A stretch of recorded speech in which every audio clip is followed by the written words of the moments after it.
یا جو لوگ گستاخانہ خاکے بناتے ہیں معاذ اللہ، ان کا انجام ہم نے اپنی آنکھوں سے دیکھا ہے۔ اب میں یہ آپ سے اس کی تھوڑا سا ہسٹری کی طرف جاؤں گا۔ جس نے بھی یہ حرکت کی ہے، یعنی گستاخانہ خاکے بنانے کے حوالے سے بات ہو یا جس نے جھوٹی نبوت کا دعویٰ کیا ہے، اس کا انجام تاریخ سے ثابت ہے۔ ابھی حال ہی میں ایک لاس ولکس نامی شخص تھا جس نے فرانس میں گستاخانہ خاکے بنانے میں اہم رول ادا کیا اور بناتا رہا معاذ اللہ، تو اس کا انجام یہ ہوا کہ وہ جل کر جہنم واصل ہوا ہے۔ تو آپ ذرا اس کی تھوڑا سا ہسٹری کے اوپر آئیں کہ جس نے ہمارے نبی پاک صلی اللہ علیہ وسلم کی ناموس پر حملہ کرنے کی کوشش کی ہے، اس کا انجام کیا ہوا؟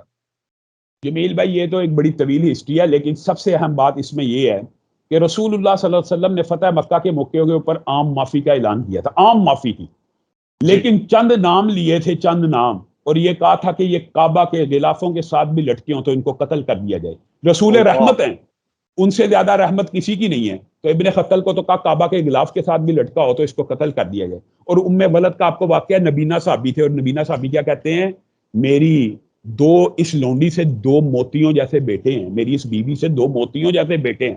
ولد کا حکم آپ کو پتا لونڈی سے بدل جاتا ہے، وہ ماں بن جاتی ہے، وہ آزاد عورت کے حکم میں، یہ شریعت کا ایک الگ قانون ہے، لمبی چوڑی بات ہے، لیکن یعنی وہ ولد تھی، اور نبینہ صحابی کہتے ہیں کہ اس سے میرے 2 موتیوں جیسے بیٹے تھے، لیکن اس نے رسول اللہ صلی اللہ علیہ وسلم کی جب اہانت کی تو میں نے اس کے سینے کے اندر خنجر کو گھسایا، اور صبح رسول اللہ صلی اللہ علیہ وسلم کی بارگاہ میں حاضر ہوا تو رسول اللہ نے کہا اس کا خون ضائع چلا گیا۔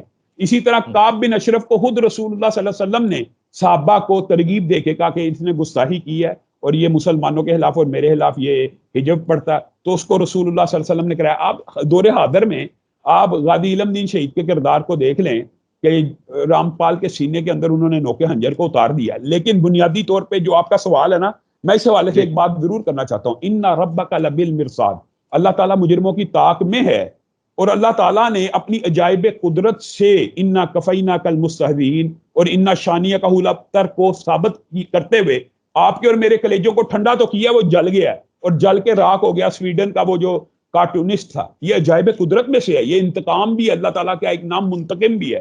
لیکن جمیل بھائی، یہ کوئی ہم نے کردار ادا نہیں کیا، امت نے جو امت کی ذمہ داری تھی وہ کردار ادا نہیں کیا، یہ تو اللہ تعالیٰ نے اس کو عذاب دے دیا۔ اور ابن کثیر نے خود لکھا ہے کہ میں نے مشاہدہ کیا کہ ایک عیسائی بندہ بار بار رسول اللہ کی گستاخی کرتا تھا، اس کے اپنے ہی کتے نے رسی توڑا کے اس کے گردن کے اوپر کاٹا اور اس کا خون بہا دیا۔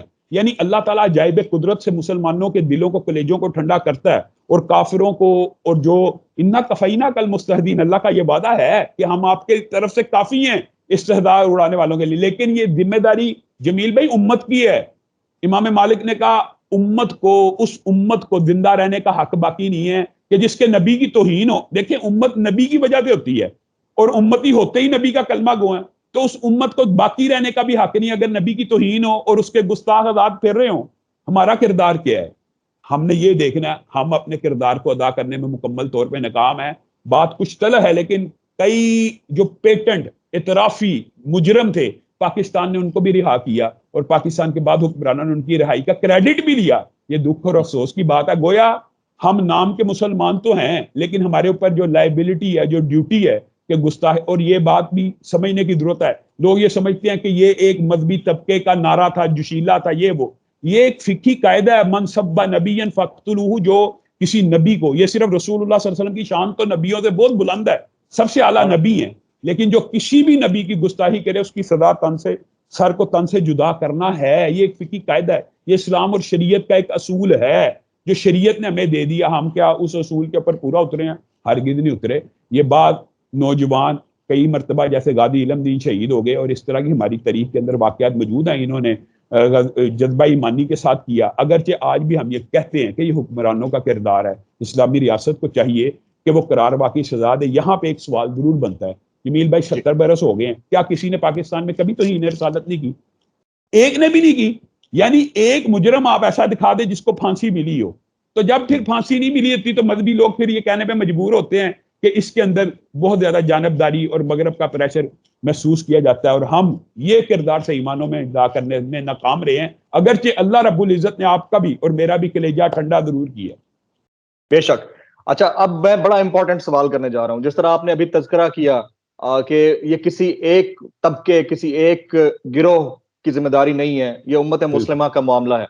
تو جس طرح آپ فرما رہے ہیں کہ ہمارے ہاں کچھ لوگوں کو ریلیز کیا جاتا ہے، اس کا کریڈٹ لیا جاتا ہے، ہمارے ہاں کچھ لوگوں کو پابند سلاسل بھی کیا جاتا ہے اور ان کے اوپر الزامات بھی لگائے جاتے ہیں. میں ایگزامپل دے دیتا ہوں علامہ سعد حسین رضوی صاحب کی اور ان کے خانوادے کی، اور وہ ایک جماعت کے امیر ہیں. اس کے باوجود کہ وہ الیکشن میں حصہ لیتے ہیں، الیکشن کمیشن کی جانب سے ان کے لوگوں کو ابھی تک ان اتھینٹیکیٹ نہیں کیا گیا، لیکن اس کے باوجود وہ حصہ لیتے ہیں. تو اسی طرح سے کیا یہ جو لبیک یا رسول اللہ کا نعرہ ہے، یہ کسی ایک جماعت کا ہے یا امت واحد کا نعرہ ہے علامہ صاحب؟ جمیل بھائی، اصل بات یہ ہے کہ بنیادی طور پہ جو ان کا مطالبہ تھا کہ فرانس کے سفیر کو ملک بدر کیا جائے. آپ بھی طالب علم ہیں جرنلزم کے، میں بھی میس کمیونیکیشن کا طالب علم رہا ہوں. آپ بتائیں کیا پوری دنیا میں ایک مسلمہ ضابطہ نہیں ہے کہ سفیر بدر کر دیا جائے؟ احتجاج کا ایک مسلمہ ضابطہ مانا جاتا ہے. اس میں کوئی قیامت نہیں تھی آ جانی یا کوئی انہونی نہیں ہے. آپ نے 20 مرتبہ انڈیا کے سفیر کو مراسلہ تھما کے ملک بدر کیا ہوا ہے. اگر آپ ایک مرتبہ فرانس کے سفیر کو ملک بدر کر لیتے اور آپ نے جب معاہدہ کیا، آپ نے ایک جماعت کے ساتھ یا تو معاہدہ نہ کرتے، معاہدہ کر لیا فرانسیسی سفیر کو ملک بدر کیا جائے گا، اور یہ اکیلا تحریک لبیک کا مطالبہ نہیں، یہ پورے پاکستان کے مسلمانوں کی بات تھی کہ ٹھیک ہے یار کچھ تو احتجاج ہو. مراسلہ تھما کے وہ چلا جائے، نیا آ جاتا ہے، اس کی جگہ کوئی اور آ جاتے ہیں. لیکن ایک مرتبہ تو احتجاج ریکارڈ ہوتا ہے نا باضابطہ طور پہ کہ یہ ملک نے احتجاجی طور پہ سفیر کو ملک بدر کیا ہے. وہ ان کا مطالبہ 100% جائز تھا. اور دوسری بات جو آپ نے کیا کہ ان کو پابند سلاسل کیا گیا ہے، تو اس حوالے سے ہائی کورٹ کا آرڈر آ چکا ہے.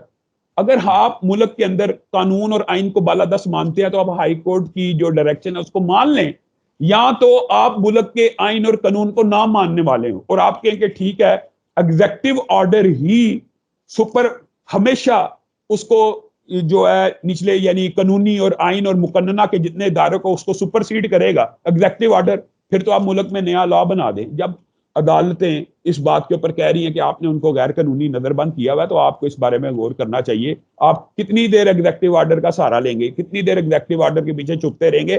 بالآخر ان کو چھوڑنا پڑے گا، اور میں یہ سمجھتا ہوں کہ ان کو چھوڑ دینا چاہیے. اگر عدالتیں ان کو بری کر رہی ہیں تو آپ کو کیا اعتراض ہے؟ آپ کا یہی تو مقدمہ رہا ہے حافظ سعید کے مرتبہ بھی کہ عدالتوں نے ان کو بری کیا. آپ انڈیا کے سامنے ہمیشہ یہ مقدمہ پیش کرتے رہے کہ ان کے اوپر کوئی ایلیگیشن ثابت نہیں ہو سکا، عدالتوں نے فیصلہ کیا. تو اس بارے کے اندر بھی آپ عدالتوں کی رائے کو اہمیت دیں، اور ان کو اگر عدالتیں بے گناہ سمجھتی ہیں، جتنے بھی واقعات ہوئے ان میں بے گناہ سمجھتی ہیں، آپ ان کو رہا کریں. میں آپ کے ایک ایونٹ میں پارٹیسپیشن شاید آپ کی تھی یا علامہ ابتسام الہی ظہیر صاحب کی تھی، یہ ایک دن پہلے کا ایونٹ ہے. اس میں نعرے سن رہا تھا کہ علامہ صاحب قدم بڑھاؤ ہم تمہارے ساتھ ہیں. وہ مجھے اس کی بتائیں گے وہ آپ سے متعلق نعرے تھے یا کسی اور سے متعلق تھے؟ نہیں، وہ اصل بات یہ ہے کہ وہ ظاہر ہے جب جلسوں پہ جاتے ہیں تو وہ یہی کہتے ہیں علامہ صاحب قدم بڑھاؤ، تو وہ ہمارے بھائیوں نے یہ سمجھا کہ وہ یہ کہہ رہے ہیں علامہ سعد قدم بڑھاؤ، تو یہ کنفیوژن تھوڑی سی پیدا ہو گئی ہے. لیکن اصل بات یہ ہے جو ان کی بات ہے فرانسیسی سفیر کو بدر کرنے والی، ہم ساری دینی جماعتیں اس میں ایک آواز رکھتی ہیں کہ فرانسیسی سفیر کو بدر کرنا یہ جائز مطالبہ ہے. جمیل بھائی، اس میں کوئی قیامت خیز بات نہیں ہے، یہ ایک احتجاج کا مسلمہ ضابطہ پوری دنیا میں سمجھا جاتا ہے. سفیر کو بدر کرنا، سفیر کو بدر کرنے سے مراد یہ نہیں ہوتی آپ کے سفارتی تعلقات ختم ہو گئے. اصولی طور پہ تو آپ کو سفارتی تعلقات بھی منقطع کرنے چاہیے، لیکن آپ سفیر بدر کرنے کے اوپر تیار نہیں. جب آپ کسی جماعت کے ساتھ ایک معاہدہ کر لیتے ہیں اس کو اون کرنا چاہیے. تو آپ کی نظر میں سفیر کو بدر کر دینا چاہیے تھا خان صاحب کی گورنمنٹ کو، اتنا تردد نہیں بالکل نہیں تھا، یہ کوئی تردد کی بات ہی نہیں تھی. یہ اس کو مس ہینڈلنگ کہتے ہیں، یہ انہوں نے مس ہینڈل کیا واقعہ.